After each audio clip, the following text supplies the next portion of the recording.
저는 윤정희입니다. 올해 42이죠. 2년 전부터 작은 분식집을 운영하고 있어요. 매일 밤 9시면 가게 문을 닫습니다. 오늘도 마지막 손님이 나간 뒤 테이블을 닦으며 하루를 정리하고 있었어요. 찬바람이 스며드는 11월 저녁이었습니다. 손이 시려워 물수건을 꽉 쥐었죠. 가게 안은 고요했어요.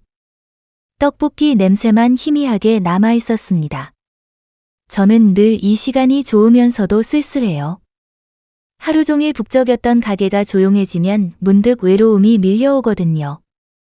그때 핸드폰이 울렸습니다. 시어머니였어요. 정희야, 뭐 해? 어머니, 가게 정리하고 있어요. 시어머니의 목소리는 늘 그렇듯 무심했습니다. 아이고, 또 그 장사 이야기네. 애들도 다 컸는데 뭐하러 그런 고생을 해. 그냥 집에서 편히 살면 될 것을. 가슴이 답답해졌어요. 저는 그냥 웃으며 대답했습니다. 그래도 손님들이 맛있다고 하시니까요. 에이, 내가 해봐야 크게 될 것도 없을 텐데 말이야. 전화를 끊고 나서 한참을 서 있었어요. 시어머니의 말이 가슴에 박혔습니다. 저는 정말 아무것도 될 수 없는 걸까요? 결혼하고 18년, 시댁에서 늘 들어온 말이었어요. 며느리로서 그럭저럭 살림만 잘하면 된다는 식이었죠. 하지만 저는 뭔가 다른 걸 원했습니다. 인정받고 싶었어요. 저도 뭔가 해낼 수 있다는 걸 보여주고 싶었죠. 그래서 2년 전 남편 반대를 무릅쓰고 이 작은 분식집을 시작했던 거예요. 거울 속 제 모습을 봤습니다. 42의 아줌마였어요. 그래도 아직 포기하고 싶지 않았습니다. 저는 앞치마를 벗으며 마음속으로 다짐했어요. 언젠가는 시어머니도 인정할 수밖에 없게 만들어 보겠다고 말이죠. 집으로 가는 길, 가로등 불빛이 쓸쓸했습니다. 하지만 저는 내일 또 가게 문을 열 생각에 조금은 설레었어요. 오늘보다 더 맛있는 떡볶이를 만들어 보겠다고 다짐하면서 말입니다. 다음 날 오후였습니다. 평소보다 손님이 많았어요. 학교에서 돌아온 아이들로 가게가 가득했죠. 저는 바쁘게 떡볶이를 끓이며 행복했습니다. 아이들이 맛있게 먹는 모습을 보면 뿌듯해져요. 그때 한 남자분이 들어오셨어요. 60대 초반으로 보이는 단정한 분이었습니다. 정장 차림에 안경을 쓰고 계셨죠. 처음 보는 얼굴이었어요. 어서 오세요. 저는 밝게 인사했습니다. 분께서는 조용히 구석 자리에 앉으셨어요. 떡볶이와 오뎅을 주문하셨죠. 저는 정성스럽게 준비해서 가져다 드렸습니다.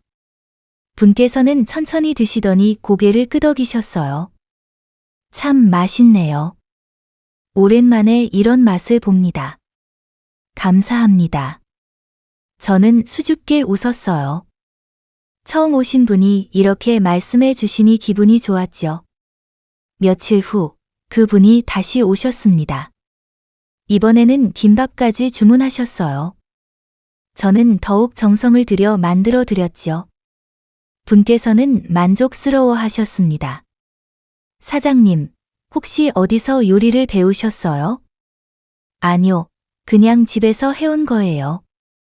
정말요? 솜씨가 보통이 아닌데요. 분께서는 잠시 생각하시더니 말씀하셨습니다. 제가 동네 초등학교 교장인데요. 이 정도 솜씨면 학교 급식 납품도 생각해 볼 만하다고 봅니다. 순간 가슴이 두근거렸어요. 급식 납품이라니요. 생각해 본 적도 없었거든요. 저는 당황해서 얼굴이 빨개졌습니다. 아, 아니에요. 저는 그냥 작은 분식집일 뿐이에요. 겸손하시네요. 한번 생각해 보세요. 아이들이 좋아할 거예요. 교장 선생님은 미소를 지으며 일어나셨습니다. 저는 멍하니 서 있었어요. 급식 납품이라는 말이 머릿속에서 맴돌았죠. 그날 밤 잠이 오지 않았습니다. 교장 선생님의 말이 계속 생각났어요. 정말 제가 그런 일을 할 수 있을까요? 작은 분식집을 넘어서 더 큰 일을 해볼 수 있을까요? 거울 앞에 서서 제 모습을 봤습니다. 40의 평범한 아줌마였어요. 하지만 가슴 한구석에 작은 불씨가 타오르기 시작했습니다. 시어머니의 말이 떠올랐어요. 내가 해봐야 크게 될 것도 없다는 말 말이죠. 과연 그럴까요? 저는 정말 아무것도 할 수 없는 사람일까요? 교장 선생님의 말이 희망처럼 느껴졌습니다. 혹시 제게도 기회가 있는 건 아닐까요? 일주일이 지났습니다. 교장 선생님 말씀이 자꾸 머릿속을 맴돌았어요. 하지만 현실은 여전했습니다. 매일 똑같은 일상이 반복되고 있었죠. 남편 민수는 회사 일로 바빠졌어요. 연말이 다가오니 회식이 잦아졌죠. 오늘도 8시가 넘어서 연락이 왔습니다. 여보, 오늘도 늦을 것 같아. 먼저 저녁 드세요. 또 혼자 저녁을 먹어야 했어요. 딸 수진이는 고3이라 학원에서 늦게 들어옵니다. 아들 준호는 대학교 2학년인데 요즘 취업 준비로 바쁘대요. 집에 있어도 방에만 들어박혀 있어요. 저는 혼자 식탁에 앉았습니다. 김치찌개와 밥 한 그릇이 전부였어요. 가족들 목까지 차려놓았지만 제가 혼자 먹게 됐죠. 쓸쓸함이 밀려왔습니다. 내가 이 집에서 무슨 의미가 있을까? 이런 생각이 자꾸 들었어요. 아이들은 컸고 남편은 바쁘고 저는 그냥 밥해주고 빨래해주는 사람일 뿐인 건 아닐까요? 가끔은 제가 없어도 이 집이 잘 돌아갈 것 같다는 생각까지 들었습니다. 그때 현관문이 열렸어요. 수진이가 들어왔습니다. 엄마, 저 왔어요. 응, 고생했다. 저녁 먹었어? 네, 학원에서 먹었어요. 엄마는요? 나도 지금 먹고 있어. 수진이는 무거운 가방을 끌며 방으로 들어갔어요. 말도 별로 없었죠.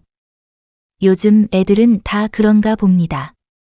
엄마와 대화하는 것보다 공부가 더 중요하니까요. 10시쯤 되어서 민수가 들어왔습니다. 술 냄새가 났어요. 고생했어요. 뭘 드릴까요? 아니, 괜찮아. 먼저 들어가 있어. 민수도 피곤한 듯 바로 방으로 들어갔습니다. 저는 설거지를 마저 하고 거실에 혼자 남았어요. 텔레비전만 켜져 있었죠. 드라마가 나오고 있었는데 집중이 안 됐습니다. 내가 뭘 위해 사는 걸까? 이런 생각이 계속 들었어요. 가족들은 각자 바쁘게 살고 있는데 저만 이렇게 허전함을 느끼고 있는 것 같았습니다. 분식집 일이 있어서 그나마 버티고 있는 거죠. 문득 교장 선생님의 말이 떠올랐어요. 급식 납품 이야기 말입니다. 혹시 그게 제게 새로운 의미를 줄 수 있을까요? 가족들에게 인정받을 수 있는 뭔가가 될 수 있을까요? 하지만 두려웠습니다. 지금까지 이렇게 평범하게 살아왔는데 갑자기 큰 일을 벌일 수 있을까요? 실패하면 어쩌죠? 가족들이 뭐라고 할까요? 그날 밤 잠자리에 누워서도 계속 고민했어요. 창밖으로 보이는 달이 유난히 밝았습니다. 마치 제게 뭔가 말하고 있는 것 같았죠. 용기를 내라고, 한번 해보라고 말입니다. 며칠 후 교장 선생님이 다시 오셨어요. 이번엔 좀 더 진지한 표정이셨습니다. 점심시간이라 손님이 별로 없을 때였죠. 사장님, 지난번에 말씀드린 것 기억하시죠? 제 가슴이 다시 두근거렸어요. 네, 기억해요. 제가 며칠 생각해봤는데 정말 한번 해보시면 좋겠어요. 우리 학교의 시범으로 간식을 납품해보시는 거예요. 시범이요? 네, 일주일에 2~3번 정도. 아이들 간식으로 떡볶이나 김밥을 준비해 주시면 어떨까요? 먼저 선생님들이 드셔보시고 좋으면 정식으로 계약을 하는 거죠. 저는 말이 안 나왔어요. 꿈만 같은 이야기였거든요. 정말 제가 그런 일을 할 수 있을까요? 하지만 저는 그런 큰 일을 해본 적이 없어요. 처음엔 다 그런 거예요. 중요한 건 마음가짐이죠. 사장님의 음식을 먹어보니 정성이 느껴져요. 그게 가장 중요한 거라고 봅니다. 교장 선생님의 말씀이 힘이 됐어요. 하지만 여전히 망설여졌죠. 그때 시어머니의 말이 떠올랐습니다. 내가 해봐야 크게 될 것도 없을 텐데 그 말이 가슴을 찔렀어요. 정말 그럴까요? 저는 평생 이렇게 작은 분식집만 하다가 끝나는 걸까요? 갑자기 분노가 치밀었습니다. 분하다는 느낌이었어요. 왜 저는 안 된다고 단정하는 걸까요? 해보지도 않고 포기하라는 걸까요? 좋아요. 제 입에서 말이 나왔어요. 스스로도 놀랐습니다. 정말 해보시겠어요? 네, 한번 도전해보겠습니다. 교장 선생님이 환하게 웃으셨어요. 좋은 결정이에요. 다음 주부터 시작해볼까요? 월수금 3번, 떡볶이랑 김밥 각각 50인분씩 준비해 주시면 됩니다. 50인분이라니요? 지금까지 하루에 많아야 20에서 30인분 정도만 만들어 봤는데 말이죠. 걱정이 됐지만 이미 승낙한 이상 할 수밖에 없었어요. 열심히 하겠습니다. 고마워요.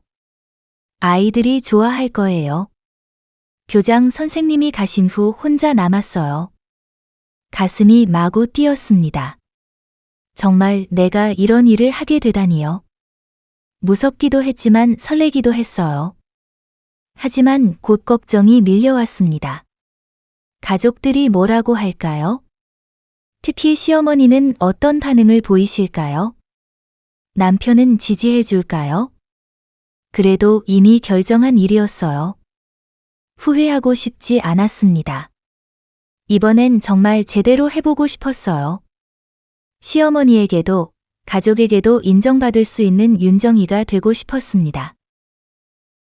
집에 돌아가서 가족들에게 이야기했어요. 저녁 식사 자리에서였습니다. 온 가족이 모인 건 정말 오랜만이었죠. 학교에 급식 납품을 하게 됐어. 모두 놀란 표정이었어요. 민수가 먼저 말했습니다. 갑자기 무슨 소리야? 너 지금까지 작은 가게도 힘들어 했잖아. 나도 뭔가 해보고 싶어. 교장 선생님이 직접 제안하셨어. 수진이가 끼어들었어요. 엄마, 괜찮을까요? 너무 무리하시는 거 아니에요?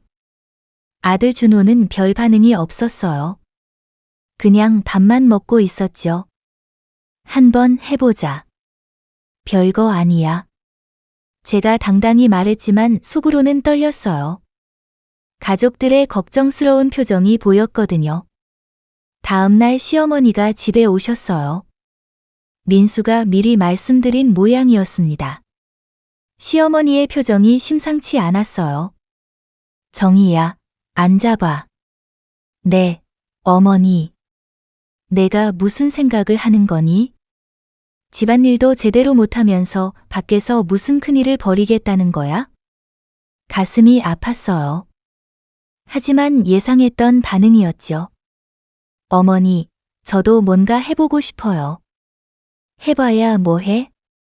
가정 버리고 장사만 한다고 동네에서 뭐라고 하겠어. 우리 체면이 말이 아니야. 그런 게 아니에요. 정말 열심히 하려고. 아니야. 절대 안 돼. 당장 그만둬. 시어머니는 화를 내며 집을 나가셨어요. 저는 한참 동안 그 자리에 앉아 있었습니다. 눈물이 났어요. 왜 제가 하려는 일을 이렇게 반대하는 걸까요? 저녁에 민수가 돌아왔어요. 여보, 어머니께서 많이 화내시더라. 나도 알아. 괜히 욕먹을 일 만들지 말자. 지금도 충분히 잘하고 있잖아. 남편마저 소극적이었어요. 저는 실망했습니다. 당신은 나를 믿지 않는 거야? 그런 게 아니라 너무 무리하는 것 같아서. 한 번도 해보지 않았잖아. 왜 미리 안 된다고 하는 거야? 말다툼이 일어날 뻔했어요. 하지만 저는 참았습니다. 지금 싸워봐야 소용없었거든요. 다음날 분식집에서 일하는데 마음이 무겁했어요. 정말 제가 잘못 생각하고 있는 걸까요? 너무 욕심을 부리는 건 아닐까요? 그때 단골 중학생들이 들어왔어요. 이모, 떡볶이 주세요. 맛있게 해주세요. 아이들의 밝은 목소리가 제 마음을 달래줬어요. 저는 정성스럽게 떡볶이를 끓였습니다. 아이들이 맛있게 먹는 모습을 보니 힘이 났어요. 그래, 나는 할 수 있어. 마음속으로 다짐했습니다. 가족들의 반대가 있어도 포기하지 않겠다고 말이죠. 적어도 한 번은 해보고 싶었어요. 시어머니에게도, 남편에게도, 그리고 나 자신에게도 증명하고 싶었습니다. 드디어 첫 납품 날이 왔어요. 월요일 오전이었습니다. 저는 새벽 5시에 일어나서 준비를 시작했어요. 떡볶이 50인분, 김밥 50인분을 만들어야 했거든요. 손이 떨렸어요. 지금까지 이렇게 많은 양을 만들어 본 적이 없었거든요. 떡볶이 소스도 평소보다 훨씬 많이 끓여야 했죠. 큰 냄비 2개를 동시에 사용했습니다. 괜찮을 거야. 할 수 있어. 혼자 중얼거리며 열심히 준비했어요. 김밥도 하나하나 정성스럽게 말았습니다. 평소보다 2배는 신경을 썼죠. 오전 10시, 학교로 가져갈 시간이었어요. 큰 용기에 담아서 차에 실었습니다. 운전하면서도 가슴이 두근두근했어요. 정말 맛있게 먹어줄까요? 실수는 없을까요? 학교에 도착했어요. 교장 선생님이 마중 나와주셨습니다. 고생하셨어요. 향이 정말 좋네요. 감사합니다. 최선을 다해서 준비했어요. 급식실로 들어가니 선생님들이 기다리고 계셨어요. 모두 호기심 가득한 표정이었죠. 저는 긴장해서 손에 땀이 났어요. 자, 그럼 옮겨 담을게요. 제가 떡볶이 용기를 들어 올리는 순간이었습니다. 갑자기 손이 미끄러졌어요. 뜨거운 떡볶이 소스가 바닥에 쏟아졌습니다. 아! 저는 소리를 질렀어요. 급식실 바닥이 온통 빨간 소스로 범벅이 됐습니다. 뜨거운 소스가 튀어서 제 손목도 데었어요. 아팠지만 그보다는 당황스러웠습니다. 괜찮으세요? 교장 선생님이 급하게 달려오셨어요. 다른 선생님들도 놀란 표정이었죠. 죄송합니다. 저는 얼굴이 빨개져서 고개를 숙였어요. 첫날부터 이런 실수를 하다니요. 너무 부끄러웠습니다. 괜찮아요. 실수는 누구나 할 수 있는 거예요. 교장 선생님이 위로해 주셨지만 저는 땅속에라도 숨고 싶었어요. 급식실 아주머니들이 바닥을 닦아주시는 모습을 보니 더욱 미안했습니다. 다행히 김밥은 무사했어요. 떡볶이도 절반 정도는 남아 있었죠. 하지만 처음 계획했던 것보다 훨씬 적은 양이었습니다. 정말 죄송해요. 다음엔 이런 일 없도록 조심하겠습니다. 충분히 이해해요. 처음이니까 그럴 수 있어요. 하지만 몇몇 선생님들의 시선이 따가웠어요. 걱정스러운 표정들이었죠. 혹시 이 사람에게 맡겨도 될까 싶은 그런 눈빛이었습니다. 집에 돌아와서 한참을 울었어요. 정말 제가 이런 일을 할 수 있는 사람일까요? 시어머니 말이 맞는 건 아닐까요?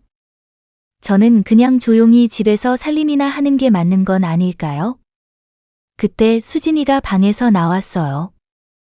엄마, 괜찮아요? 응, 괜찮아. 제가 들었어요. 오늘 실수하셨다면서요? 누가 말했을까요? 아마 동네에 소문이 난 모양이었어요. 엄마, 전 엄마가 대단하다고 생각해요. 뭐가? 용기 내서 도전하시는 거요. 저라면 못했을 거예요. 수진이의 말이 의외였어요. 평소에 무심한 줄만 알았는데 말이죠. 실패할까 봐 무서워. 실패해도 괜찮잖아요. 적어도 해본 거잖아요. 딸의 말이 위로가 됐어요. 그래도 포기하고 싶지 않았습니다. 한 번의 실수로 모든 걸 그만둘 수는 없었어요. 다음 날 교장 선생님이 분식집에 오셨어요. 어떤 말씀을 하실까 봐 두려웠습니다. 사장님, 어제는 고생 많으셨어요. 죄송했어요. 정말 부끄러웠습니다. 그런 말씀 마세요. 김밥은 정말 맛있었어요. 선생님들이 칭찬하시더라고요. 정말요? 저는 깜짝 놀랐어요. 떡볶이도 맛보신 선생님들이 좋다고 하셨어요. 다음에도 부탁드릴게요. 정말 계속해도 될까요? 물론이죠. 실수는 누구나 하는 거예요. 중요한 건 포기하지 않는 거죠. 교장 선생님의 격려에 힘이 났어요. 다시 기회를 주신다니 감사했습니다. 그 후 일주일 동안 더 열심히 준비했어요.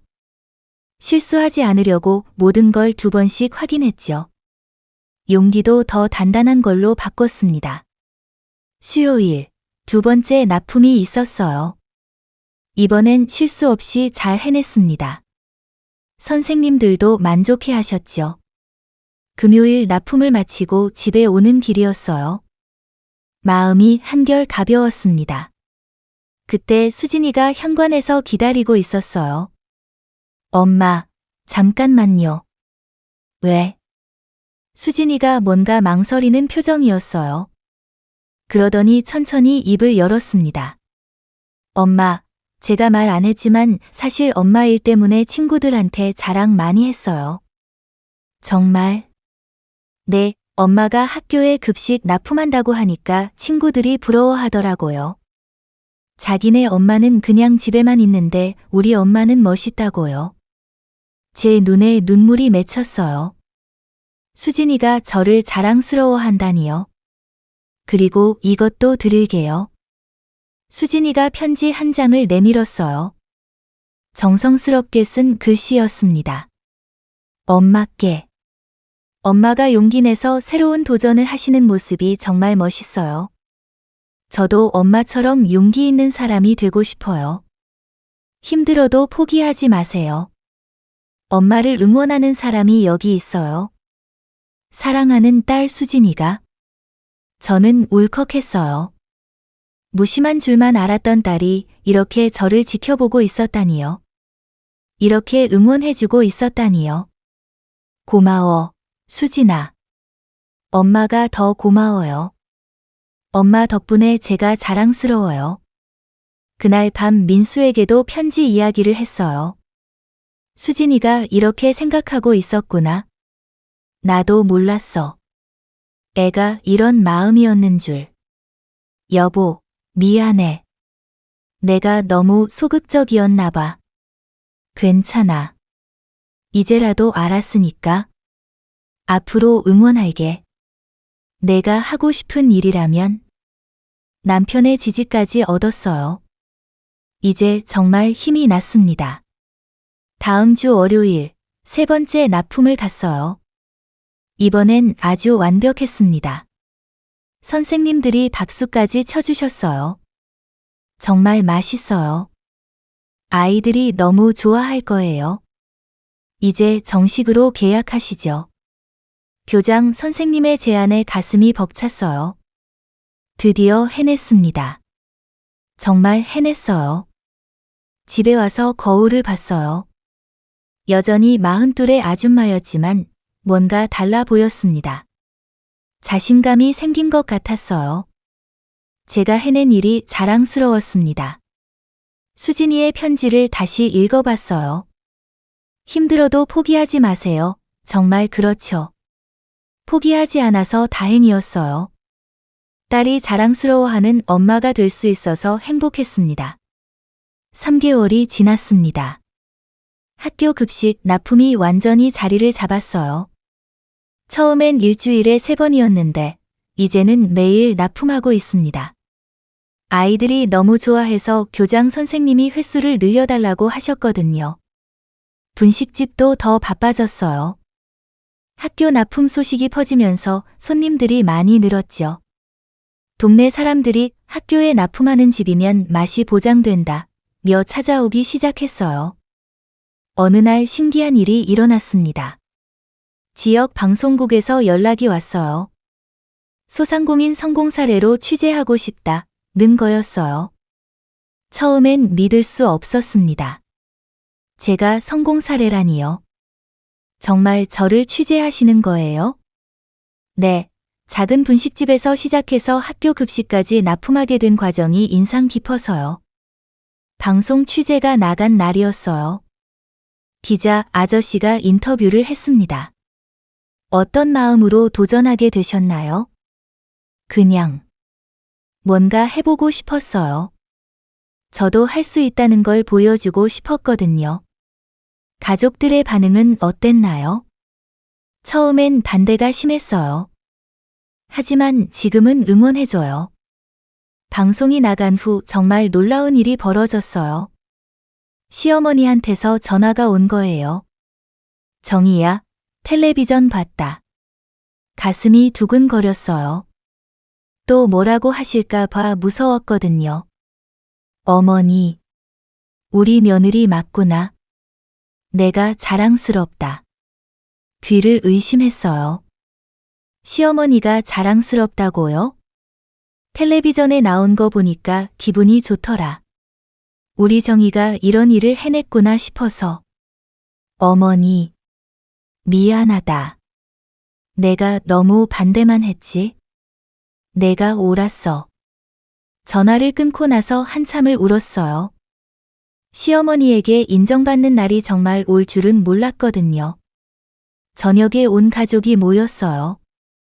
민수도, 준호도, 수진이도 모두 제 이야기를 들어줬습니다. 엄마, 정말 대단해요. 준호가 말했어요. 평소에 말이 없던 아이가 이렇게 말해주니 감격스러웠습니다. 아버지도 엄마 자랑 많이 하세요. 수진이가 웃으며 말했어요. 당연하지. 우리 엄마가 최고야. 민수가 제 손을 잡았어요. 고생 많았어. 정말 자랑스러워. 가족들의 격려가 이렇게 따뜻할 줄 몰랐어요. 제가 원했던 건 바로 이거였어요. 인정받는 것, 자랑스러워하는 것 말이죠. 다음 날 분식집에 특별한 손님이 오셨어요. 교장 선생님이 다른 학교 교장님들과 함께 오신 거였어요. 사장님, 이분들이 저희 납품 이야기를 듣고 관심을 가지셨어요. 혹시 저희 학교에도 납품 가능할까요? 새로운 기회가 또 생겼어요. 이제는 두렵지 않았습니다. 할 수 있다는 자신감이 생겼거든요. 물론이죠. 최선을 다하겠습니다. 그날 저녁 거울 앞에 섰어요. 여전히 42의 윤정이었지만 완전히 다른 사람 같았습니다. 당당하고 자신감 넘치는 모습이었어요. 시어머니의 말이 떠올랐어요. 내가 해봐야 크게 될 것도 없을 텐데 이제는 그 말이 틀렸다는 걸 증명했습니다. 저도 할 수 있었어요. 아니, 해냈어요. 창밖을 보니 별이 반짝이고 있었어요. 마치 축하해주는 것 같았습니다. 저는 마음속으로 다짐했어요. 이제 나는 나답게 살 거야. 누가 뭐라고 해도 포기하지 않을 거야. 작은 분식집에서 시작된 도전이 이렇게 큰 변화를 가져올 줄 몰랐어요. 가장 중요한 건 제 자신을 믿는 것이었습니다. 그리고 포기하지 않는 것이었죠. 지금도 매일 새벽에 일어나서 정성스럽게 음식을 준비해요. 힘들지만 행복합니다. 제가 하는 일에 의미가 있다는 걸 알거든요. 앞으로도 계속 도전할 거예요. 더 많은 학교에, 더 많은 아이들에게 맛있는 음식을 만들어주고 싶습니다. 그리고 언젠가는 정말 큰 일을 해낼 수도 있겠죠. 42, 늦은 나이가 아니었어요. 새로운 시작을 하기에 충분한 나이였습니다. 지금 이 순간이 제 인생에서 가장 빛나는 시간이에요.